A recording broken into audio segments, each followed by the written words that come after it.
अस्सलाम वालेकुम viewers, welcome to my channel. US CPI का डेटा जो कल रिलीज़ होने जा रहा है उसकी वजह से बिटकॉइन की प्राइस पर क्या इफेक्ट हो सकता है ये आज मैं आपको बताऊंगा। एंड व्यूअर्स, अगर हम देखें बिटकॉइन के चार्ट के ऊपर तो बिटकॉइन की प्राइस ऑलरेडी हल्का हल्का पंप ले रही है। हालांकि अभी डेटा रिलीज़ हुआ ही नहीं है, लेकिन पंप थोड़ा बहुत बिटकॉइन की प्राइस में आ रहा है। एंड पिछले तकरीबन 24 घंटों से यह पंप आ रहा है, उसकी वजह भी मैं आपको बताता हूँ। लेकिन व्यूअर्स, सबसे पहले मैं आपको सीपीआई डेटा की हिस्ट्री पिछले जनवरी 2021 से मैं आपको दिखाना चाहूँगा। लुक एट दिस व्यूअर्स, जो सीपीआई मतलब जो महंगाई होती है, प्राइसेस, कंज्यूमर प्राइस इंडेक्स, ठीक है ना, ये मैं आपको आज समझाऊंगा अभी थोड़ा थोड़ा कि ये अगर आप न्यू हैं बिल्कुल तो आपको पहले तो पता होना चाहिए सीपीआई क्या है। कंज्यूमर आम लोग जो प्रोडक्ट्स कंज्यूम करते हैं उनकी प्राइसेस में जो इंक्रीज़ आ रहा है उनका रेट क्या है, ठीक है ना।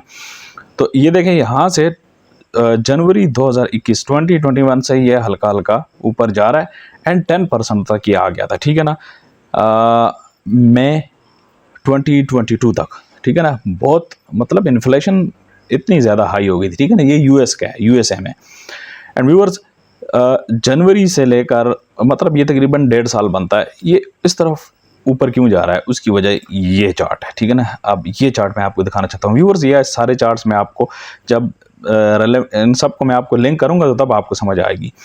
देखें, यहाँ पर DXY मुसलसल नीचे जा रहा है, ठीक है ना। ये देखें 2020 में यहाँ से अब डॉलर प्रिंटिंग शुरू हुई। जब आपको पता है जब पेंडेमिक आया तो पेंडेमिक में डॉलर की प्रिंटिंग शुरू हुई, क्योंकि कंपनीज तो सारी बंद हो चुकी थी, तो यूएस गवर्नमेंट ने अब उनको सपोर्ट तो करना था, तो डॉलर की प्रिंटिंग वहाँ से शुरू हो गई। और प्रिंटिंग की वजह से DXY देखें व्यूअर्स, 2020 से लेकर एंड 2021 के मिड तक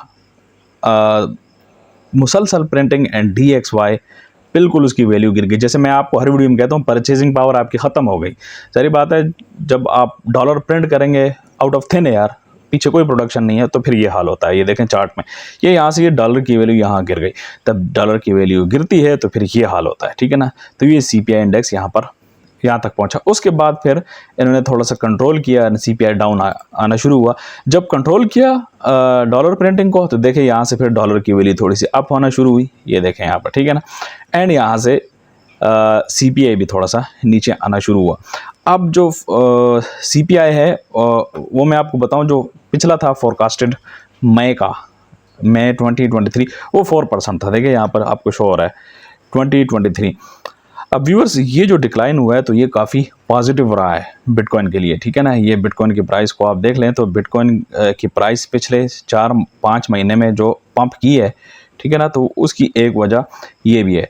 कुछ व्यूअर्स, सप्लाई शॉक भी है। मैं ये नहीं कहता कि सिर्फ ये जो CPI डेटा है सिर्फ इस वजह से हुआ है, मल्टीपल फैक्टर्स होते हैं।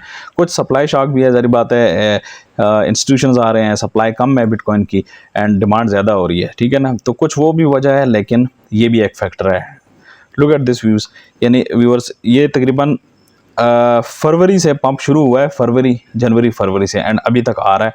एंड उसकी वजह यही है कि ये आप देख लें, CPI नीचे आ रहा है, तो इस वजह से जो FOMC की मीटिंग होती है तो उनको फिर इंटरेस्ट रेट कम करना पड़ता है, क्योंकि इंटरेस्ट रेट बढ़ाते ही इस वजह से हैं महंगाई को कंट्रोल करने के लिए, ठीक है ना व्यूअर्स। ये आपने गौर से सुनना है, आप ये टेक्निकल चीज़ें होती हैं, इनको आप अगर नहीं सुनेंगे, नहीं समझेंगे तो आप बिल्कुल अच्छे ट्रेडर, अच्छे इन्वेस्टर नहीं बन सकते व्यूअर्स। ये तो मैं तो बिटकॉइन की एंड क्रिप्टो करेंसी की बात कर रहा हूँ, लेकिन ये जो इफेक्ट होता है ये तमाम मार्केट्स पर होता है, ट्रेडिशनल मार्केट्स पर भी होता है। अच्छा, यहाँ पर जो ये चार्ट है, यहाँ पर इसने कहा हुआ है कि head and is expected to fall to 3.2%। Viewers, कोई 3.1% का कह रहा है, कोई 3.2% कर रहा है, ठीक है ना। The Cleveland and Fed University of Michigan all anticipating a similar number. मतलब जितने भी एक्सपर्ट्स हैं, जितने भी इंस्टीट्यूट्स हैं, सबसे तकरीबन सिमिलर ग्रोथ, यानी 3.1%, 3%, 3.2%।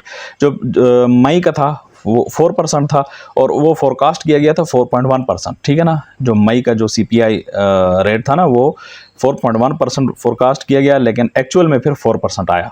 अब इस दफ़ा जो फोरकास्ट किया गया वो 3.1% है। हो सकता है 3% आ जाए, हो सकता है 3.2% आ जाए, थोड़ा बहुत, यानी जितना फोरकास्ट किया जाता है उसके लगभग ही होता है, ज़्यादा फ़र्क नहीं होता, ठीक है। 12 जुलाई जो कि कल का दिन है, यानी वेडनेसडे को ये डेटा रिलीज़ होगा। एस्टिमेट 3.1%, इस ट्विटर अकाउंट के मुताबिक भी वही 3.1% है, प्रीवियस 4%। FOMC 26 जुलाई, ये अब बहुत इंपॉर्टेंट है पॉइंट है व्यूअर्स। अगर FOMC की मीटिंग होती है 26 जुलाई को, जो कि होनी है, अगर यहाँ पर 3.1% आता है तो क्या FOMC अपना इंटरेस्ट रेट बढ़ाएगा? नहीं बढ़ाना चाहिए। देखिए व्यूअर्स, पिछली FOMC की मीटिंग में मैंने आपको बताया था कि जो ऑफिशियल्स थे वो बार बार यही कह रहे थे कि inflation is still a concern. ये बात उनकी बिल्कुल ठीक है कि स्टिल अ कंसर्न, लेकिन कंसर्न तो तब है ना जब CPI का डेटा जितना फोरकास्ट है उससे कहीं ज़्यादा हाई आ जाए। तो फिर FOMC की मीटिंग में जो ऑफिशियल्स ने कहा था कि स्टिल अ कंसर्न, उनकी बात ठीक है, फिर ठीक हो सकती है। लेकिन अगर 3.1 पे आता है तो then it's not a concern. ये एक इम्प्रूवमेंट है CPI में, इन्फ्लेशन में अच्छी इम्प्रूवमेंट है। तो फिर FOMC मीटिंग में जो कि 26 जुलाई को होने जा रही है, उसमें फिर इंटरेस्ट रेट को नहीं बढ़ाना चाहिए। एंड व्यूअर्स, अगर ये इंटरेस्ट रेट नहीं बढ़ता तो ये मार्केट के लिए बहुत अच्छा है। यहाँ पर भी वही लिखा हुआ है, क्लेवलैंड फंड इन्फ्लेशन मॉडल, जो इन्फ्लेशन मॉडल है क्लेवलैंड का, उसने भी 3.2 फोरकास्ट किया हुआ, जो कि अभी पिछली ट्वीट में मैंने आपको बताया, ठीक है। एंड व्यूअर्स, अगर ये जो फोरकास्ट किया गया है, यानी जो एक्सपेक्ट किया गया, अगर इसी के मुताबिक आता है तो व्यूअर्स फिर मैं आपको बता दूं कि ये एक पॉजिटिव साइन होगा। एंड अगली FOMC मीटिंग जो 26 जुलाई हो रही है, उसके बारे में भी हमें अंदाज़ा हो जाएगा कि वो भी फिर जिन्होंने पिछली मीटिंग में उन्होंने बताया था, मैंने आपको वीडियो बना के दी थी कि उन्होंने भी फिलहाल इंटरेस्ट रेट पे पाज लगाया हुआ है। तो फिर ज़्यादा चांसेस यही होंगे कि फिर वो भी पाज लगा देंगे, क्योंकि जब इन्फ्लेशन कंट्रोल इतनी अच्छी हो गई है, 3.1% पे आ गई है, तो अगर पास लगता है मज़ीद तो फिर हम बिटकॉइन की प्राइस को 32,000 33,000 की रेंज में जाता हुआ देख सकते हैं। और सिर्फ बिटकॉइन की मार्केट नहीं, दुनिया की तमाम मार्केट्स ऊपर जाएंगी। उसकी वजह यह है कि जब इन्फ्लेशन कम होती है तो फिर क्या होता है, इन्फ्लेशन जब कम होती है तो इंटरेस्ट रेट फिर नहीं बढ़ता। एंड इंटरेस्ट रेट जब नहीं बढ़ता तो फिर व्यूअर्स, ये जो चार्ट मैं आपको बता रहा था डॉलर का चार्ट, ये व्यूअर्स, ये डॉलर की वैल्यू मज़ीद गिरेगी, ठीक है।